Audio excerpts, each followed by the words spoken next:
La Gazette du Togo, une vision sur l'actualité togolaise et sur le monde. Il nous a invité ce jour pour cette conférence. Je voudrais aussi, pour éviter toute politique, je sais que le titre du document peut faire confusion, je connais très bien notre pays. Souvent, lorsque vous utilisez des mots pour qualifier des faits, je me suis rendu compte qu'il fallait, comme d'habitude, procéder à un travail pédagogique, essayer d'expliquer à un compatriote du teneur de déficience la problématique du français là, pour que chacun puisse se forger une opinion, pour que les partisans de la sortie du franc CFA puissent avoir à l'esprit le cheminement ou les obstacles qui peuvent se trouver devant ce désalimage du franc CFA de l'euro ou la sortie du franc CFA. Alors, nous allons expliquer pourquoi nous estimons qu'au stade actuel, je trouve nos États, il serait suicidaire de pouvoir se désanimer du français. Nous allons présenter des arguments et après il y aura un débat, bien entendu, chacun se fera son opinion par rapport à cet argument. Il y a certains arguments qui sont très techniques. Je suis bien obligé de passer par là parce que de toutes les façons, la problématique de la monnaie est un sujet très technique. Nous allons parler des options de sortie. À ce jour, si éventuellement nous décidons de sortir du franc CFA, de nous désanimer du franc CFA, quelles sont les options qui s'offrent à nous, aussi bien dans le court terme, dans le moyen que dans le long terme. Est-ce que le calendrier de la CDE aujourd'hui est raisonnable? On va essayer d'expliquer tout ça.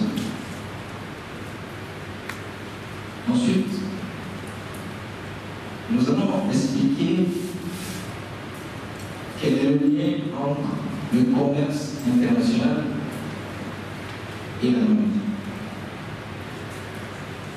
Nous allons expliquer pourquoi, en réalité, le but ultime de pouvoir détenir sa propre monnaie pour avoir ce que nous appelons flexibilité monétaire, indépendance de la politique monétaire, le but ultime pour que ceci soit efficace en réalité, c'est de pouvoir imposer sa monnaie au monde à travers ce que nous appelons la politique des avantages comparatifs qui permet à un pays d'imposer sa monnaie au monde. Et tant que vous ne réussirez jamais à imposer votre monnaie au commerce international, malheureusement, vous risquez de vous retrouver dans la situation dans laquelle se trouvent aujourd'hui les 60% des pays africains, hors Afrique du Sud, qui ont leur monnaie depuis les années 40, les années 50, depuis 60 ans. Donc, dans la zone anglophone, on parle d'économie dollarisée, c'est-à-dire qu'en réalité, le Ghana, le Sidi, le Nigeria, le Naira, mais l'économie ghanéenne et l'économie nigérienne fonctionnent au dollar.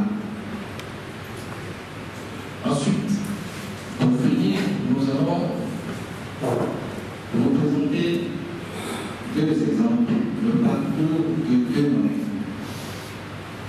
Le parcours du franc CFA ce parcours, beaucoup ignorent que les économistes qui sont partisans de la sortie ne veulent jamais révéler. Ensuite, l'exemple que j'ai trouvé le plus parlant, le plus illustratif, à part celui de la zone CFA, c'est l'exemple du Franck Zaïre de la République démocratique du Congo, qu'avait dirigé autrefois l'illustre président Mobutu Sese Seko Mobutu. Et vous avez, je l'espère, à travers l'explication, la présentation du parcours de cette donnée, vous allez comprendre pourquoi nous avons également l'explication sur le commerce international, vous allez comprendre pourquoi nous avons titré nos documents la paresse et l'incompétence de nos gouvernements, source d'une parité monétaire développement. Alors, l'indépendance monétaire suppose la faculté pour un pays ou un groupe de pays de disposer de la latitude de pratiquer une politique monétaire en toute indépendance. Que les partisans de la sortie du franc CFA réclament quoi exactement? De façon concrète, ils veulent que nos États, c'est-à-dire les États qui ont en partage le franc CFA, puissent couvrir eux-mêmes la monnaie. Et en termes techniques, on parle de la maîtrise de l'offre de monnaie. Donc, ce qu'ils veulent, c'est que nous ayons plus de maîtrise et de contrôle sur notre offre de monnaie. Et nous allons voir un peu plus loin qu'en réalité, ce sont cette approche. Ceux qui se plaignent aujourd'hui que nous avons une politique budgétaire qui consiste à financer notre déficit budgétaire par l'endettement et que c'est insuffisant pour pouvoir financer notre politique publique. Donc ils estiment qu'il faut coupler cette politique budgétaire avec une politique monétaire, c'est-à-dire avoir la capacité de couper la monnaie lorsque il y a un choc structurel qui se présente, par exemple. Donc, pour ces courants de pensée qui s'appuient essentiellement sur la théorie de l'équilibre monétaire, de l'activité intensive de la monnaie dans l'économie, de l'impact d'influence de la monnaie sur l'économie, donc sur nous sortons du franc CFA, cela implique trois choses. La maîtrise de l'offre de monnaie, la maîtrise de la flexibilité monétaire et du taux de change. Alors, lorsqu'on parle de flexibilité monétaire, ce n'est pas très compliqué. C'est juste que vous avez cette capacité de faire déprécier votre monnaie, c'est-à-dire diminuer sa valeur par rapport à d'autres devises pour rendre vos produits compétitifs à l'exportation. Ou bien, à un moment donné, vous jugez de renforcer votre monnaie, donc vous le faites apprécier pour que, par exemple, les importations de biens de l'extérieur ne vous coûtent pas trop cher, donc n'aggravent pas votre déficit de la balance commerciale, déficit de la balance des paiements. J'utilise beaucoup de mots techniques, j'espère que vous comprenez. C'est-à-dire que les partisans de la sortie du franc CFA veulent que nous ayons cette latitude de pouvoir faire déprécier ou faire apprécier notre monnaie quand nous le voulons pour rendre nos économies compétitives. ou pour diminuer notre déficit de la balance commerciale. En gros, c'est ce que ça veut dire. Ensuite, ça suppose la maîtrise des mécanismes de garantie et de régulation.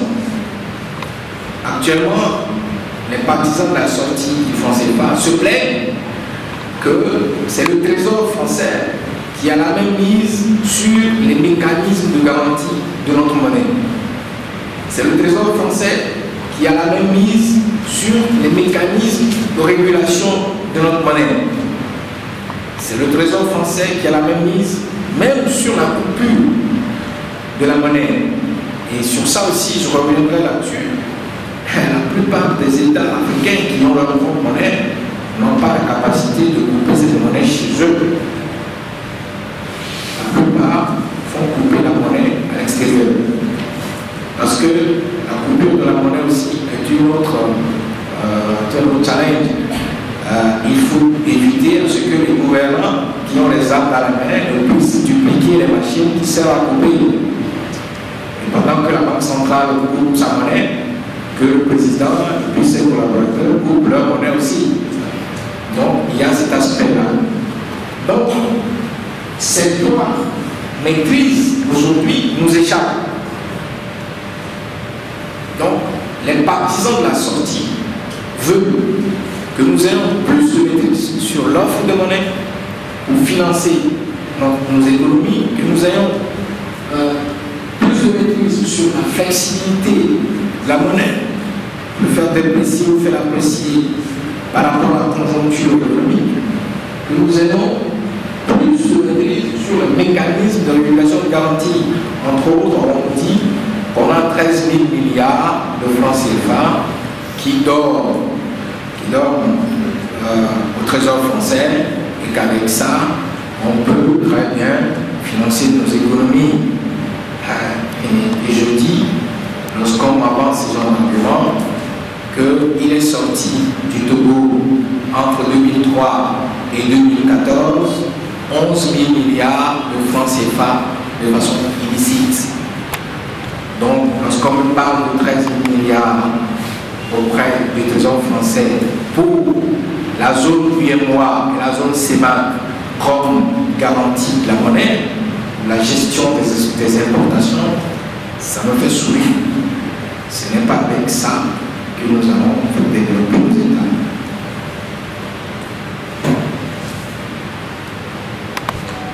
Alors, le franc CFA, très rapidement, c'est en 1939 que le franc CFA a été créé et officiellement déclaré le 6 décembre 1945. Alors, actuellement, il y a 8 pays qui nous intéressent dans la zone UEMOA et 6 pays dans la zone CEMAC.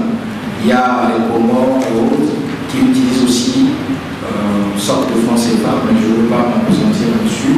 Dans le document principal, il y a toutes ces références pour ceux qui veulent lire le document principal. Donc, 8 pays de l'UEMOA, il y a l'organe d'émission, c'est la BCAO, dans la zone UEMOA, c'est-à-dire en Afrique de l'Ouest, et en Afrique centrale, l'organe d'émission, c'est la BOAC, la Banque des États de l'Afrique centrale. On peut aussi dire que dans les deux zones, la définition de franc CFA n'est pas tout à fait la même chose. C'est le franc de la coopération africaine, je crois, pour la zone Afrique centrale, et c'est le franc de la coopération financière, je crois, pour la zone Afrique de l'Ouest.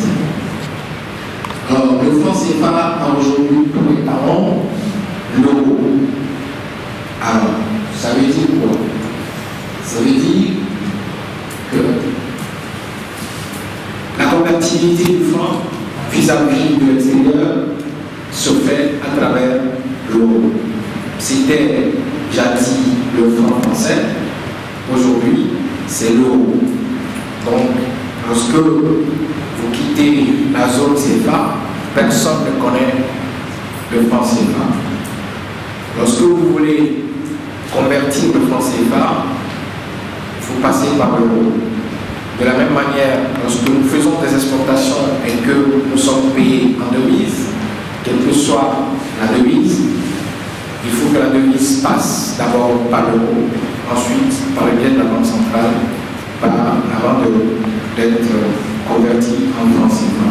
Alors, sur ce plan aussi, beaucoup disent personne ne connaît le franc CFA à l'extérieur. Mais je pose la question, qui connaît le dinar marocain à l'extérieur? Personne. Qui connaît le naira à l'extérieur? Personne. Vous prenez le naira, vous allez à Londres, personne ne vous échangera le naira. Le naira n'a pas de valeur. Pourquoi? Nous allons expliquer ça.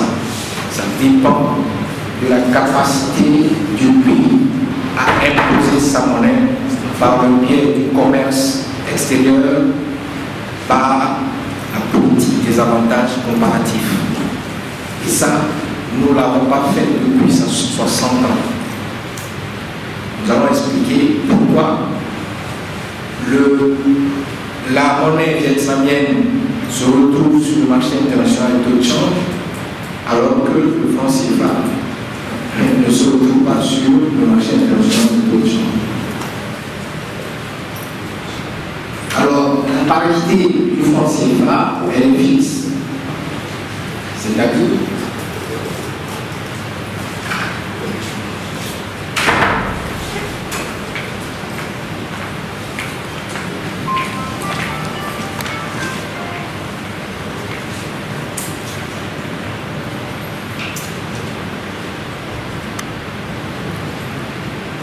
du franc CFA, elle est fixe. C'est-à-dire que lorsque vous voulez changer et convertir le franc CFA en euros, vous avez une parité qui fixe. Aujourd'hui, 1 euro fait 655, 957 francs CFA. Et c'est pas lorsque on a la latitude d'appliquer la flexibilité monétaire. Et ce n'est pas le cas. La raison pour laquelle il y a une parité monétaire fixe, c'est pour éliminer cet ordre de risque. Nous allons également expliquer. Alors, pourquoi nous estimons à ce jour que le désalignement du franc CFA serait un suicide? C'est simple. Nous allons développer 4 arguments rapidement pour l'expliquer.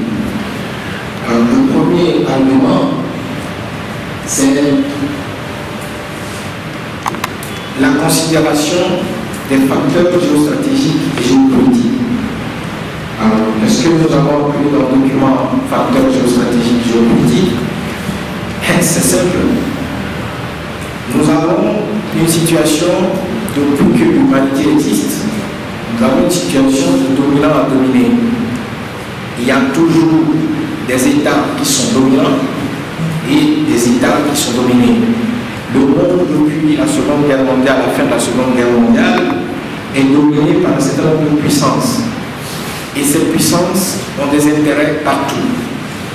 Alors, lorsque, à ce jour, on estime qu'on veut se débarrasser de l'arrimage avec l'euro, il faut comprendre qu'on est en train de vouloir modifier des intérêts stratégiques. Donc, c'est là où rentrent en jeu les enjeux géostratégiques. Beaucoup de nos compatriotes pensent qu'il n'y a que la France qui est en jeu dans cette histoire. En réalité, ce n'est pas vrai. Ce n'est pas vrai. Les Américains, par exemple, ont beaucoup d'intérêt en Afrique de l'Ouest. Je vous donne juste un exemple. Le cacao ivoirien. Le cacao ivoirien. La Côte d'Ivoire, je rappelle que la Côte d'Ivoire est le premier producteur mondial de cacao. La matière première du cacao ivoirien se cote sur la Chicago Board of Trade aux États-Unis. Et le cacao est coté en dollars.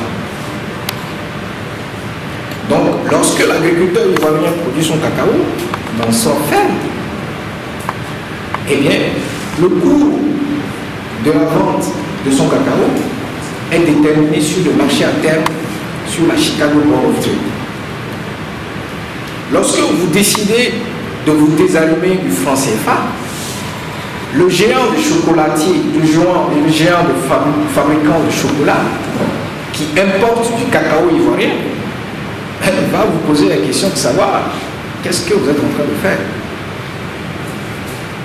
La politique de désallumage, est-ce que ça va me permettre de toujours importer mon cacao et produire mon chocolat comme je le fais depuis des décennies, ou bien, vous allez laisser ce pays faire une flexibilité monétaire qui va conduire à la situation du Zimbabwe. Eh bien, ces intérêts puissants vont poser des questions parce qu'ils ont des intérêts dans la zone. J'ai mis l'uranium du Niger. Évidemment, l'électricité produite en France aujourd'hui, une partie des centrales nucléaires sont alimentées par l'uranium du Niger. C'est vrai que la France importe de l'uranium du Canada, mais l'uranium du Niger se trouve être un intérêt stratégique pour la France. Il suffit de vous mettre à la place de la France ou des dirigeants français. Imaginez que le Togo, d'ailleurs c'est vrai, le Togo importe de l'électricité actuellement de la Côte d'Ivoire. Je reviens de la Côte d'Ivoire. Je suis allé visiter une usine là. Le Togo importe de l'électricité de la Côte d'Ivoire. Imaginons que le Togo ait une arme nucléaire. Il va voir les dirigeants ivoiriens et leur dire, écoutez, maintenant, dorénavant, j'importe l'électricité à tel coût. La Côte d'Ivoire n'a pas d'arme nucléaire. Qu'est-ce que la Côte d'Ivoire va dire? Rien. Donc, il y a d'abord l'obstacle géostratégique et géopolitique. Vous avez le pétrole au Gabon, au Tchad. On croit que la France, c'est la France seule qui exploite nos pétroles ou nos gaz. Ce n'est pas vrai. En Côte d'Ivoire, le gaz est exploité par Foxtrot. Foxtrot est une entreprise américaine. Voilà. Vous avez le phosphate au Togo. Sur la planète, le phosphate togolais est considéré comme un phosphate de qualité, surtout dans les 10 meilleurs. Tout le monde peut faire la recherche. Les gens parfois disent, qu'est-ce que le Togo a? Qu'est-ce que le Togo a? Le Togo a un phosphate. Et ce phosphate est un phosphate de qualité. Moi, je l'ai retrouvé dans un rapport du département des mines des États-Unis. Ils ont évalué le phosphate du Togo dans son entièreté. Le nombre de tonnes, le nombre d'années, la qualité. Dans un rapport du département des mines des États-Unis. Donc, c'est problématique géostratégique et géopolitique. Ensuite, nous pensons que le fonds CFA a un obstacle majeur. Et l'un des obstacles majeurs, c'est la problématique politique intérieure de nos États.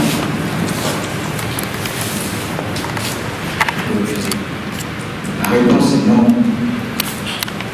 Il n'y a pas longtemps, on a eu un exemple concret en Gambie.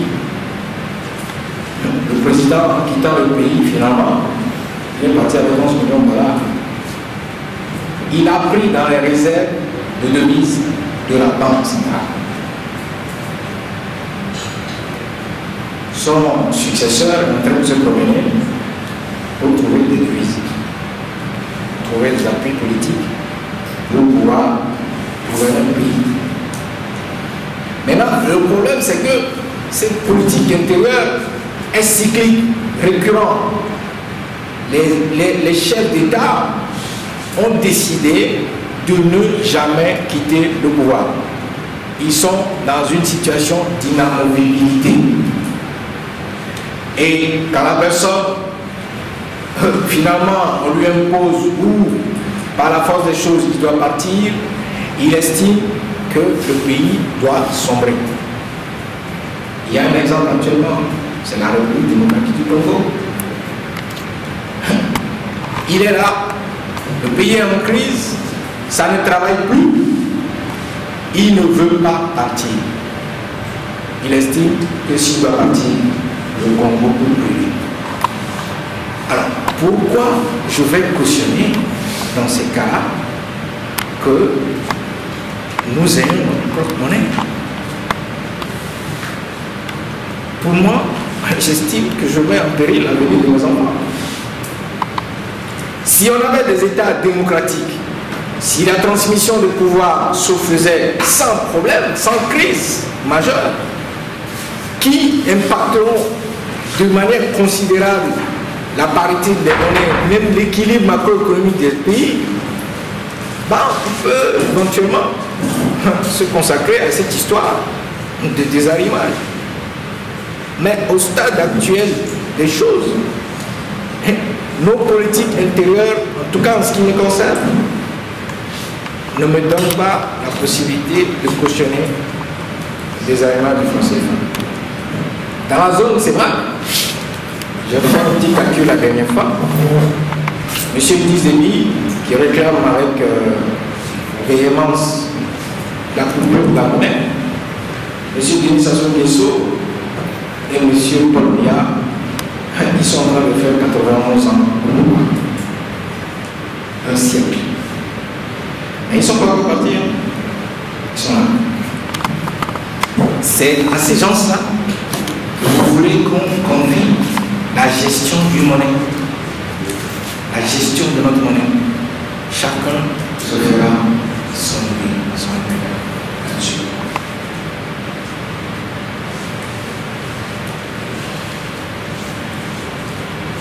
Alors, l'économie soit orientée vers l'extérieur. En termes simples, ça veut dire que vous avez fait une transformation structurelle dans le primaire et que vous êtes maintenant sur le secteur secondaire, vous produisez des produits manufacturés et vous exportez. Je viens de donner l'exemple du cacao ivoirien qui est une matière première.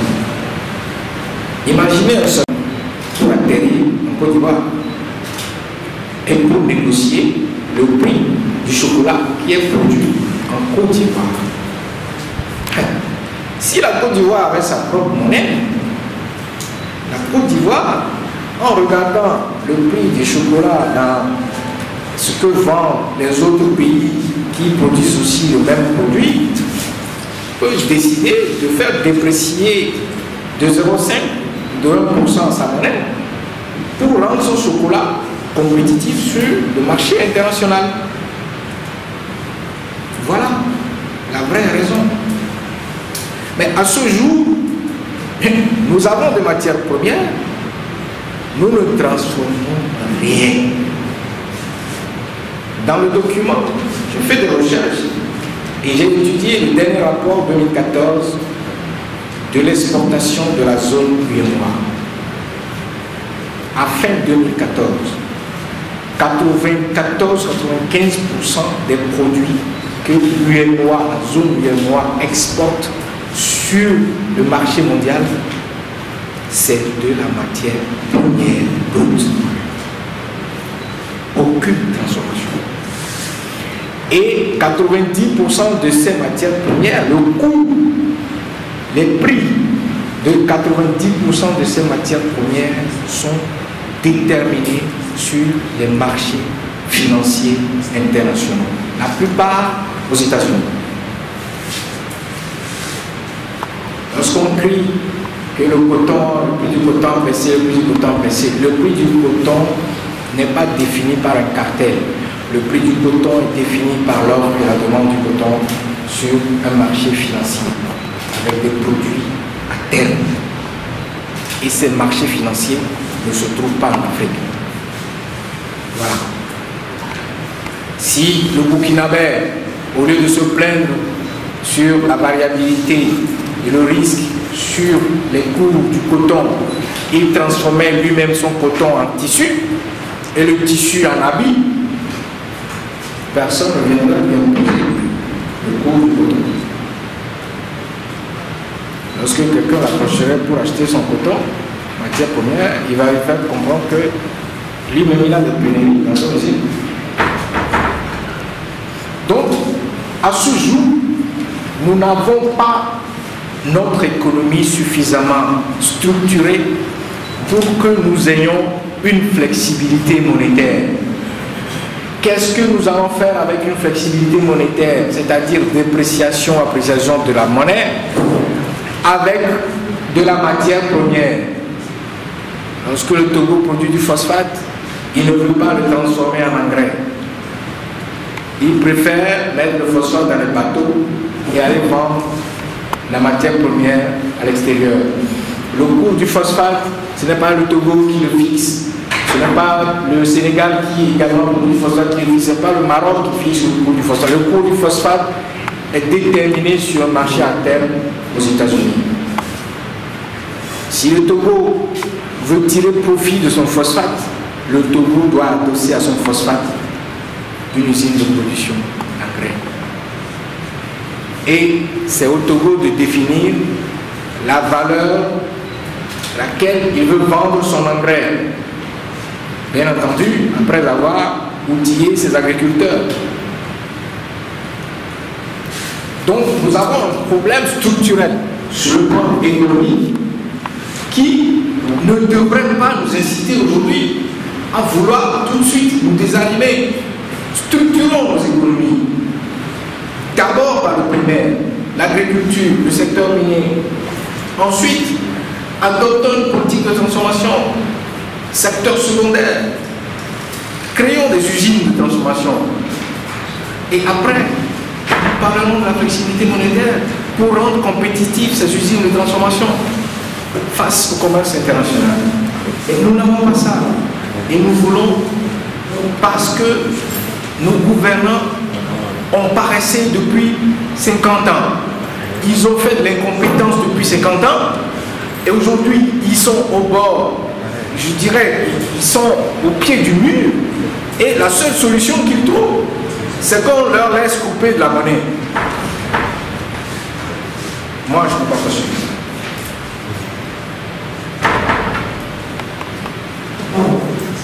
Et l'autre aspect technique, c'est par rapport même à la monnaie. Lorsque les partisans de la sortie parlent de la sortie du franc CFA, en fait, ils font toujours allusion à l'offre de monnaie. Mais je n'ai jamais entendu aucun économiste africain parler de la demande de monnaie. Or, la demande de monnaie, c'est ça qui est déterminant. Ce que vous et moi, on utilise tout le temps. La structure de biais, la structure de la monnaie divisionnaire, la monnaie fiduciaire, la monnaie scripturale, la monnaie électronique. Est-ce qu'il y a eu nos élites, ceux qui ont les doctorats? Moi, je n'ai pas de doctorat, j'ai juste un bac plus 5. Ceux qui ont les doctorats, ceux qui sont les grands professeurs dans les universités, est-ce qu'ils ont produit depuis 50 ans des documents qui prouvent qu'ils ont la maîtrise de la demande de monnaie?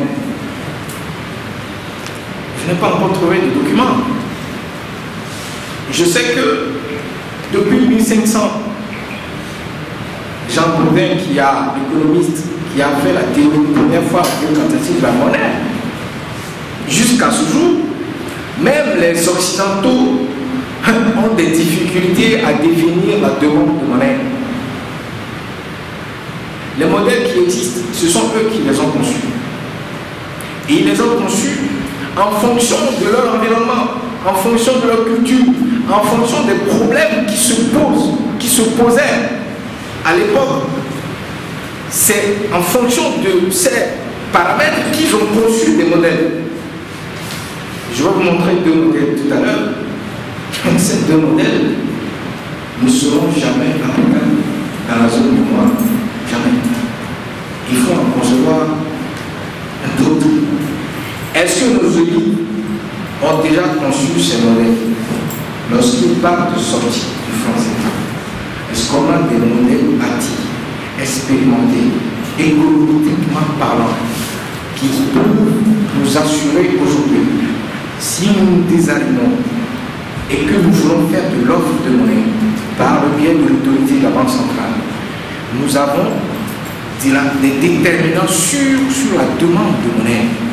Quelle est la quantité de monnaie fiduciaire qui est utilisée au Togo, au Mali, au Bénin, en Côte d'Ivoire? Quels sont les paramètres qui déterminent la variabilité de la quantité de cette monnaie fiduciaire? Quand je parle de monnaie fiduciaire, je parle de monnaie papier. Les billets de 1000 francs, les billets de 2000, les billets de 5000, les billets de 10 000. La quantité de ces monnaies qui sont mises à notre disposition, qui sont injectées dans l'économie. Quels sont les paramètres culturels qui déterminent à ce jour cette quantité de monnaie? C'est ça la demande de monnaie. Est-ce que nous les maîtrisons? Est-ce que nos élites qui parlent de la sortie du franc CFA, est-ce qu'ils maîtrisent cette demande de monnaie? Moi, je n'en sais rien. En tout cas, pour l'instant, je n'ai pas encore vu de document là-dessus. Parce que, vraiment, pour faire ce genre de recherche, parfois il faut passer toute une vie. Vous risquez de ne pas avoir de femmes. Vous risquez de ne pas avoir de femmes, d'enfants. Vous risquez même en sortant de vos bureaux d'être traité de fou. Parce que ce sont des choses qui sont extrêmement complexes.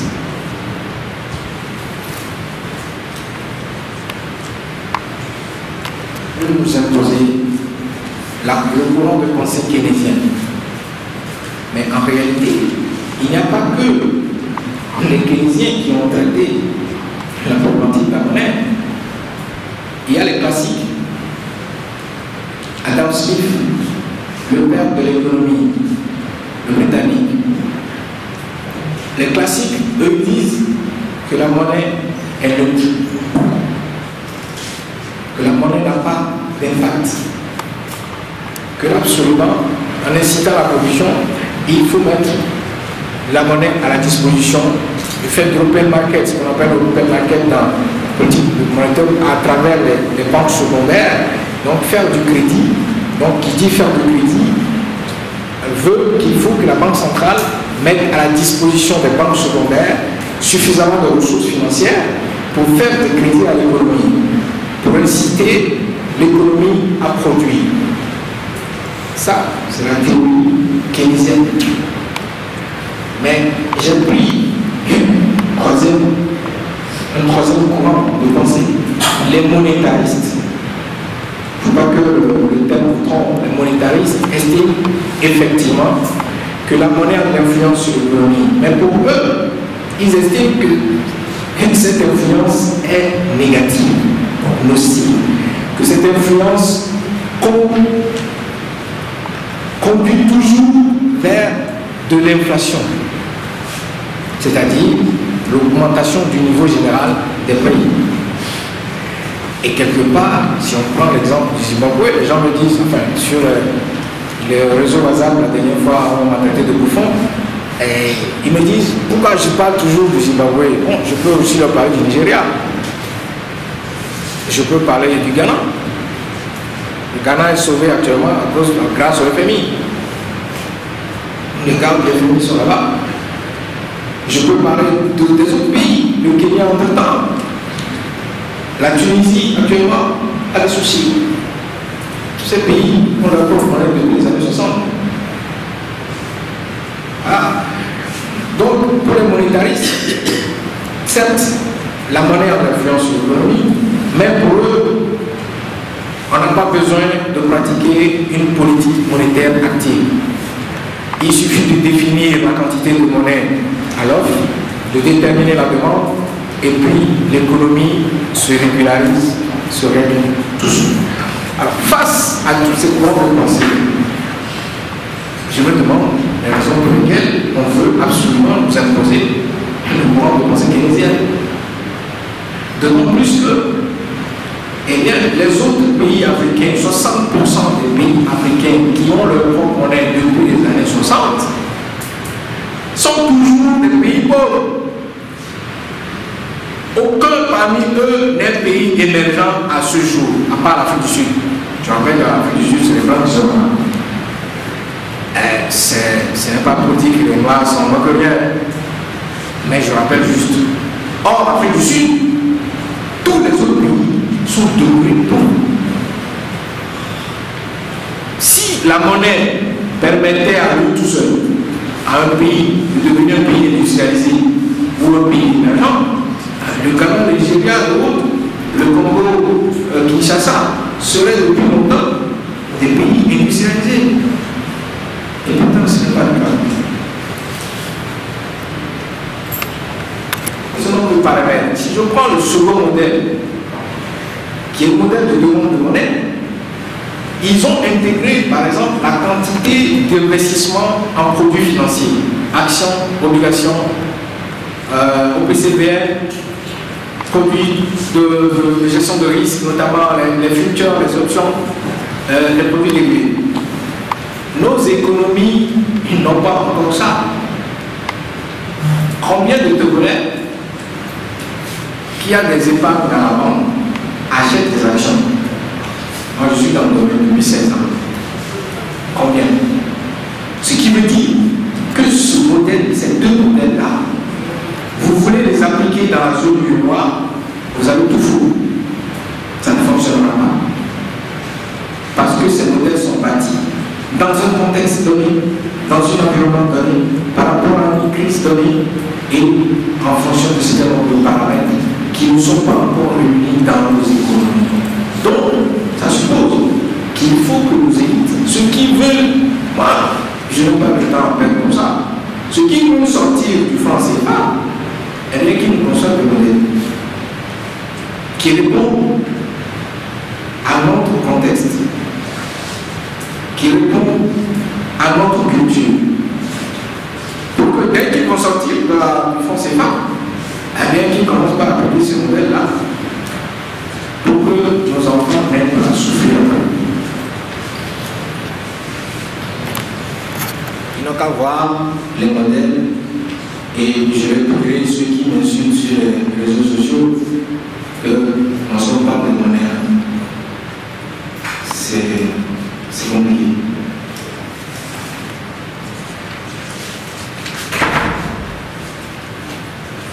Alors, les options de sortie. Imaginons que nous avons décidé finalement que nous restructurons notre économie, que nous ayons adopté la vraie démocratie, et quand les chefs d'État arrivent à leur mandat, fin de mandat, et tranquillement, ils disent bon que je m'en vais, ils ne créent pas de crises en tuant des gens, en décimant les populations, en créant des crises dans les pays qui vont impacter négativement notre monnaie, et que toutes ces conditions sont réunies. Quelles sont les options qui s'offrent à nous pour sortir du franc CFA? Nous avons d'abord l'option unitaire, l'option que j'appelle unitaire, c'est-à-dire je prends la zone UEMOA, les 8 pays décident de quitter le franc CFA et bien chacun se retrouve avec sa propre monnaie. Le Togo a sa monnaie, le Bénin a sa monnaie, etc. Moi je le dis, c'est par rapport à ma propre analyse catastrophique. Il faut oublier cette option. Mais ça ne regarde que moi, juste ma propre analyse. Je donne juste un exemple. Cette option va entraîner le protectionnisme. Actuellement, nous sommes dans une zone de libre-échange. Enfin, nous sommes censés être dans une zone de libre-échange commercial de biens et services. Cette option va automatiquement entraîner le protectionnisme. Qui dit protectionnisme dit guerre commerciale. Pour moi, cette option, il faut l'oublier. La deuxième option, c'est l'option communautaire. La zone UEMOA, les 8 pays décident de sortir du franc CFA et créer leur propre monnaie. Ils peuvent l'élargir aux 2 pays anglophones ou bien à la CEDEAO et avoir leur propre monnaie. La zone CEMAC aussi se débarrasse du franc CFA à sa propre monnaie. Eh bien, c'est possible. Sauf que nous avons un problème majeur. C'est le problème de la non-convergence de nos économies. Dans le document, j'ai donné un exemple. L'étude du déficit budgétaire et le déficit de la balance commerciale de la zone UEMOA. Vous vous rendez compte que pendant que la Côte d'Ivoire a une balance commerciale de, je crois, plus 800 milliards, le Togo a une balance commerciale déficitaire de pratiquement moins de 300 milliards. On ne peut pas bâtir une monnaie communautaire désarmée d'un étalon solide ou fort comme l'euro avec cette disparité de convergence économique. Mais c'est possible. Les deux zones, UEMOA et CEMAC, peuvent également décider, en sortant du franc CFA, de se réunir et de, avec les 14 États, avoir une seule monnaie. Là, va se poser le problème de vastitude, c'est-à-dire les zones sont tellement vastes. Ensuite, il y a une disparité culturelle tellement, enfin, de mon point de vue, tellement énorme entre les deux zones. Pendant qu'au Gabon, on arrête de travailler le jeudi, au Togo, nous travaillons jusqu'à parfois même dimanche. Pendant qu'au Mali, les gens viennent au service à 9h ou à 10h. Au Togo, la fonction publique, on est au service à 7h. Il y a ces genres de disparités que les gens ne voient pas, mais qui sont très très importants dans un équilibre macroéconomique et surtout monétaire. Et l'option de court terme serait, il paraît qu'ils vont se réunir le 7 prochain. En fait, la date coïncide avec ce que je vous fais, je ne vais pas calculer. L'option de court terme, c'est dès que les 14 chefs d'État sont devant François Hollande en avril prochain, eh bien, M. Idriss Déby se lève et dit franc CFA, c'est fini, nous voulons sortir. Et il met une proposition sur la table. Il demande à M. Hollande, sortez-nous la convention, la fameuse convention qui lie nos États au Trésor français. Nous voulons réviser cette convention. Cette convention, personne n'a jamais vu. Même les éminents économistes togolais, sénégalais, qui sont partisans de la sortie du franc CFA, quand on leur pose la question, disent qu'ils en savent rien. Et pourtant, ils disent qu'il faut sortir. Ils savent parce qu'ils se trouvent dans la convention. Ils n'ont jamais vu le document. Mais ils pensent qu'il faut sortir. Donc, ça c'est l'option de court terme. Et fait comprendre à M. Hollande que dorénavant, nous voulons nous indexer sur un panier de devises, le yuan, la livre sterling, le dollar et l'euro. Sauf que pour avoir comme étalon une devise étrangère, il faut que le volume d'échange commercial le permette. Lorsque vous n'avez pas un seuil de quantité de volume d'échange commercial avec une zone monétaire, vous ne pouvez pas prendre cette zone monétaire comme référentiel. Voilà. Il faut que toutes ces conditions soient réunies. Aujourd'hui, 80% de nos échanges se font avec l'Union européenne. C'est ce qui, en fait, de façon naturelle, implique le fait que nous avons comme étalon l'euro. Si nous voulons avoir, à part, si nous voulons avoir, à part l'euro, nous voulons avoir le dollar comme étalon, il faut que nous démultiplions nos échanges commerciaux avec les États-Unis, ce qui n'est pas le cas actuellement. Donc, vous pouvez avoir des échanges qui sont infimes et vouloir vous indexer sur une monnaie et prendre cette monnaie comme référentiel. En économie, ça ne fonctionne pas comme ça. Donc, ça c'est l'option de court terme. Maintenant, à chacun de faire son idée là-dessus. Alors, tout ça m'a amené à vouloir comprendre quelle est aujourd'hui la structure de notre commerce extérieur, de la zone de moi. Le rapport de l'Organisation mondiale du commerce, l'OMC, 2015, dit que sur la planète, le commerce mondial a pesé 18 milliards de dollars. L'Afrique, dans tout ça, a pesé 558 milliards de dollars. Ça fait à peine 3%. La zone UEMOA pèse 12 000 milliards de francs CFA. Quand on parle de 558 milliards de dollars, en francs CFA, ça fait 279 000 milliards de francs CFA.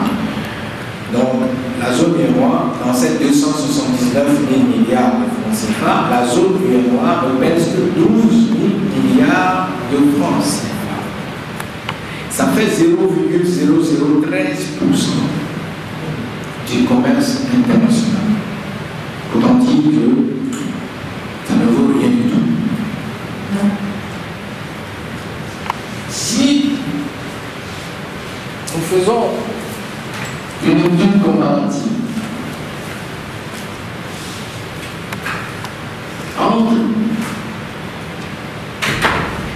la Chine et la zone UEMOA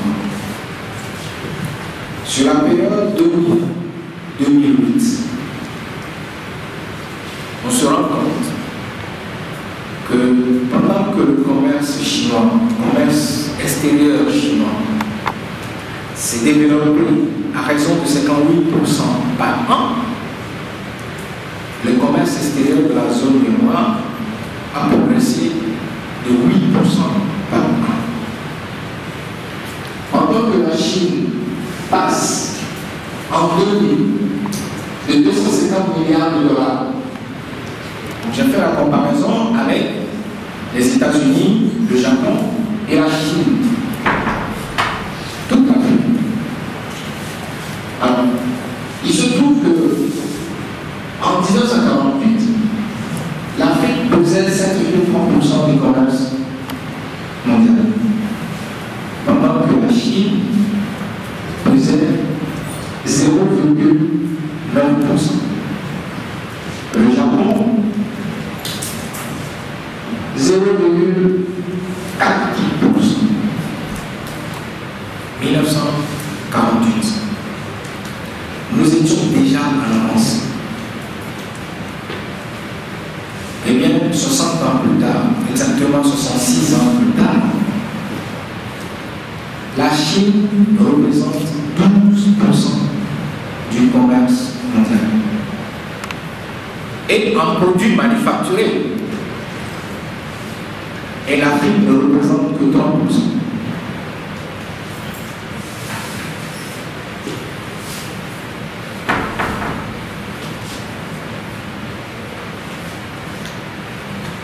Alors, en 1945,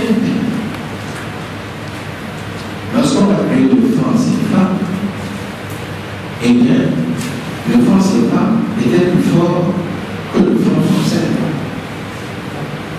Ça, les partisans du franc CFA, de la sortie du franc CFA, ne le disent jamais.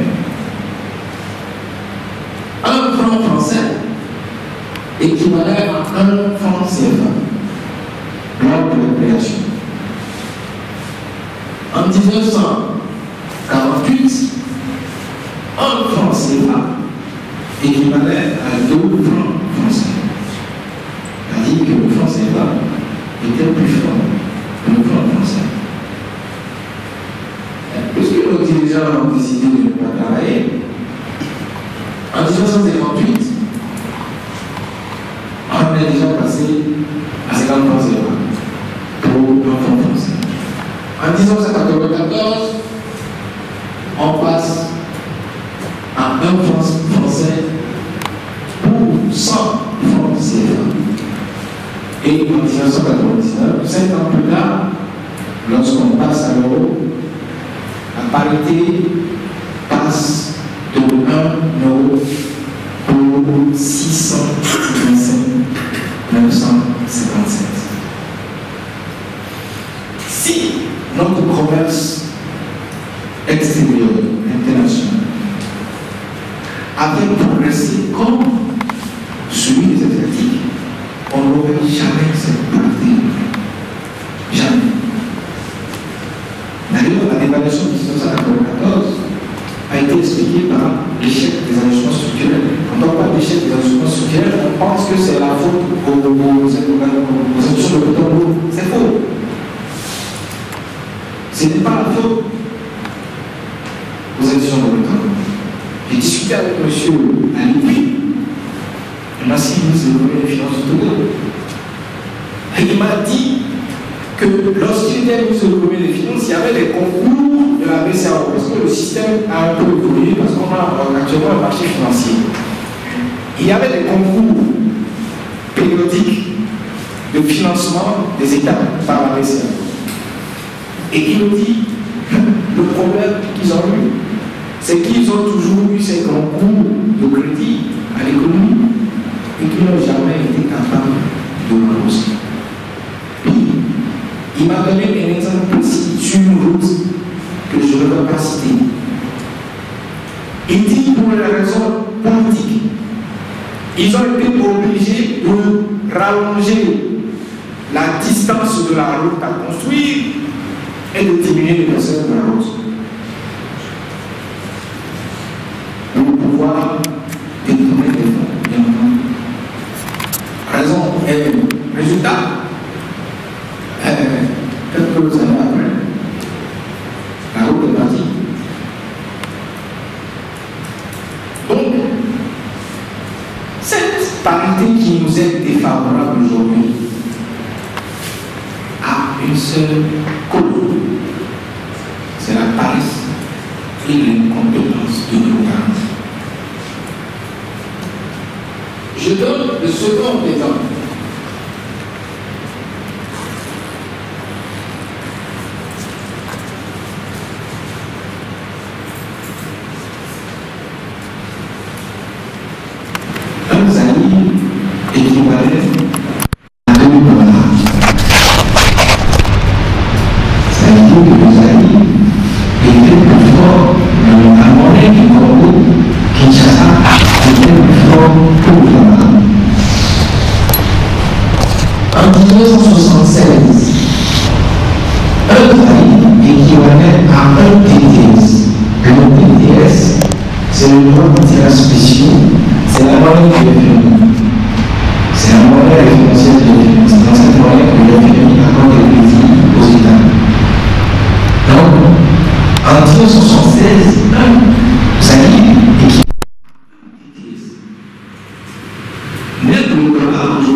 Alors, le plus fortuné, c'est M. Dos Santos. Il est chef d'État et sa fortune est évaluée par le magazine Forbes à 31 milliards. À l'échelle du Togo, le PIB du Togo, c'est 2500-2800 milliards de francs CFA. Alors que 31 milliards de dollars, ça va chercher dans les 17 000 milliards, je crois. Donc, lui, tout seul.